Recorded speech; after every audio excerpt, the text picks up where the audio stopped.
మహిళామూర్తులందరికీ కూడా 5 నుండి శ్రీశక్తి పథకం ఏపీఎస్ఆర్టీసీ బస్సులు అమలుపరచడం జరుగుతుంది.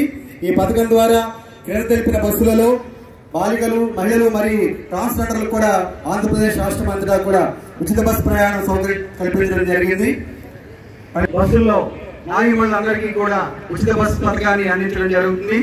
పశ్చిమ గోదావరి జిల్లా పరిధిలో గల 4 డిపోల్లో ఉన్న బస్సుల వివరాలు: భీమవరం మొత్తం 55 బస్సులు, అలాగే నర్సాపురం మొత్తం 53 బస్సులు, తాడేపల్లి కూడా మొత్తం 56 బస్సులు, తణుకు మొత్తం 61 బస్సులతో దాదాపుగా పశ్చిమ గోదావరి మొత్తం రవాణా శాఖ 225 బస్సులతో ఈ ప్రజాసేవ చేయడానికి సన్నిహితంగా సంసిద్ధంగా పశ్చిమ గోదావరి జిల్లాలోని 4 డిపోల పరిధిలో 156 పల్లె వెలుగు, 19 నల్తాపల్లి వెలుగు, 20 ఎక్స్ప్రెస్ బస్సుల్లో మన రాష్ట్ర పౌరసత్వం కలిగినటువంటి బాలబాలికలు, మహిళలు, ట్రాన్స్జెండర్లు తమ గుర్తింపు పత్రాలు అనగా ఆధార్ కార్డ్, ఓటు గుర్తింపు card, ration card, driving licence మరియు ఇతర ధృవీకరణ పత్రాలతో ఆంధ్రప్రదేశ్ రాష్ట్రంలో కూడా ఉచిత ప్రయాణం చేయొచ్చు.